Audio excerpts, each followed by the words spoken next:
asalaamaaleykum mbokki Sénégal asalaamaaleykum mbokki diaspora bi man la Barthélémy Diaz seen candidat ci coalition Yewwi Askan Wi di dellu siwaat tey di ñëw seq ak kenn waxtaan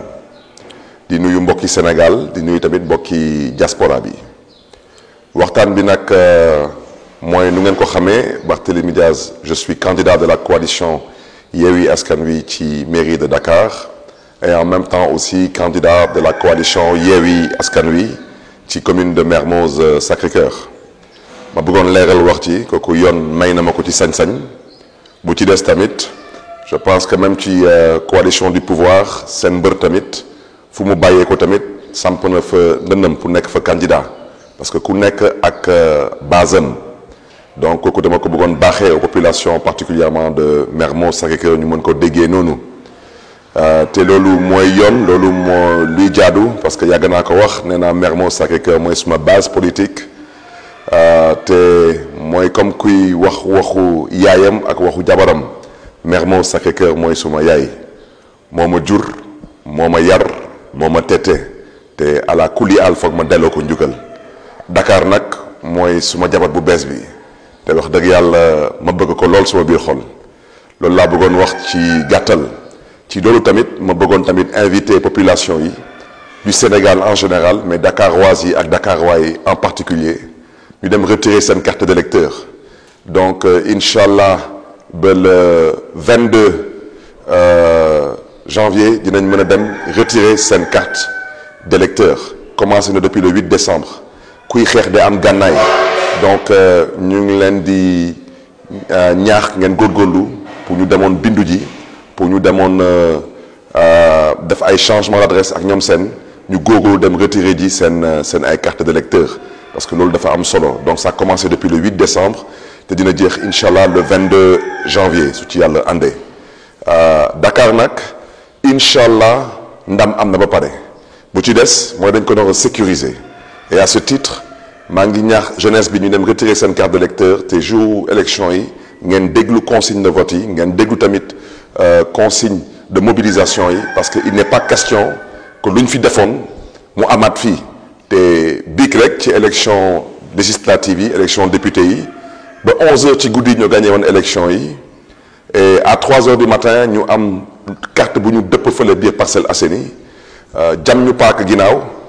ñu yeewu ci suba si 6h 7h du matin gars yi génneel ñu ay yeneen score yeneen résultats yooyu moom incha allah bi yoon du fi am moo tax ma ne il faut vous mobiliser et être prêt à sécuriser votre victoire bu ci des nag mbokk yi dégg nañ fi njiitu réew mi mu yëkkati ay kàddu wax que dina respecter constitution du Sénégal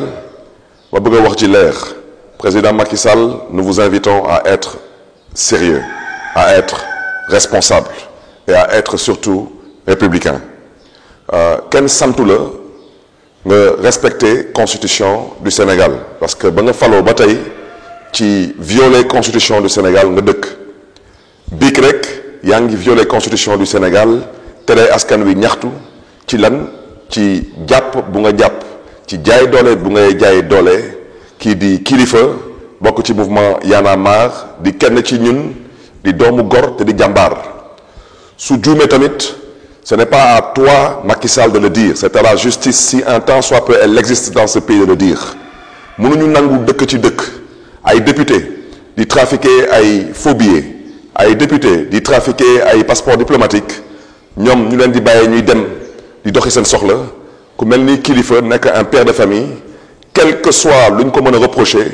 ñu koy bëgg a téye di ko bëgg a jaay doole ak di ko bëgg a toroxal kooku kenn du ci ànd cette justice à deux vitesses est à l'image de votre régime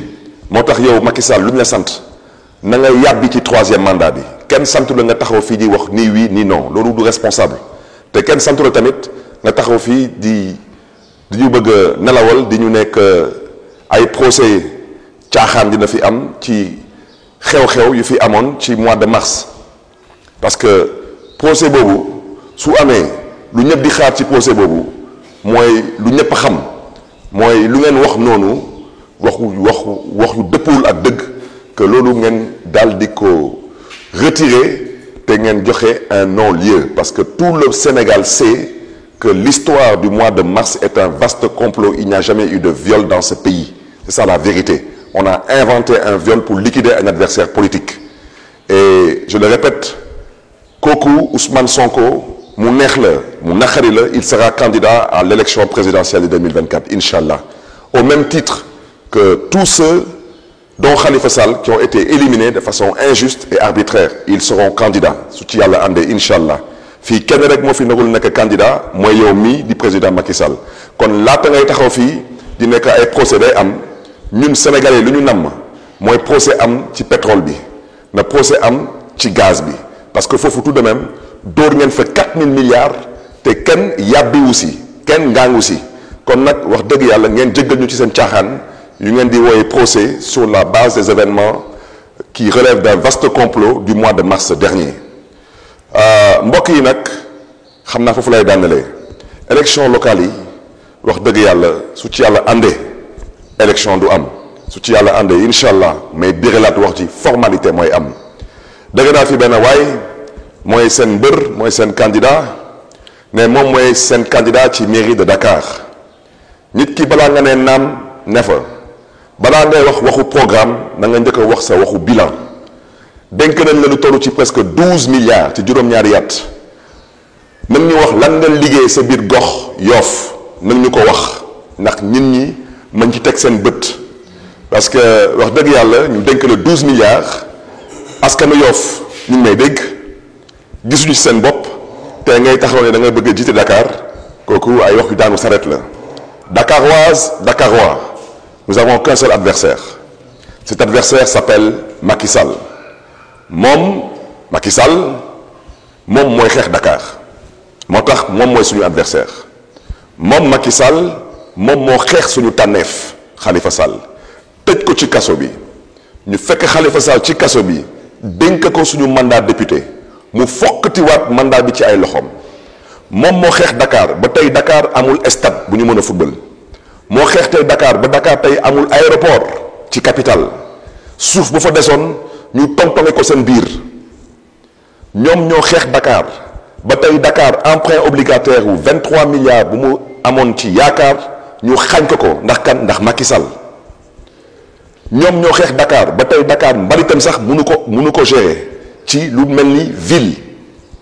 ñoom ñoo xeex Dakar ba Dakar tey su bëggee sax aménager benn place de l'Obélisque wala benn place de l'Indépendance ñuy xëccoo ak moom ñoo xeex Dakar ba Dakar moom marché Sandagam ñu toj marché bi jaay Dakar doole parce que soi-disant ku ko def dafa ànd ak ñoom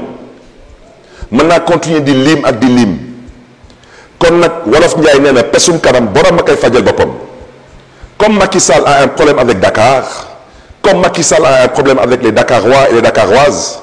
nous avons décidé de régler le problème de Macky Sall une bonne fois pour toutes à Dakar. Dakaroises, Dakarois, montrons aux Sénégalais comme nous l'avons toujours fait la voie à suivre. élection bi mooy nekk premier tour élection présidentielle bu 2024 suñu dawalee beneen juróom benn weer incha allah ci mois de juin su ci yàlla àndee incha allah dinañ am ay élection législative élection député mooy nekk deuxième tour élection présidentielle mbokk yi dañu nar a gagné premier tour mooy local 2022 gagné deuxième tour mooy législative 2022 loolu mooy ñuy may ñu mën a aar ay bakken yu bëri loolu mooy ñuy may ñu mën a góorgóorlu ba deret bu bëri bañ a tuuru Sénégal parce que nag ba ngay teg référendum bi di woote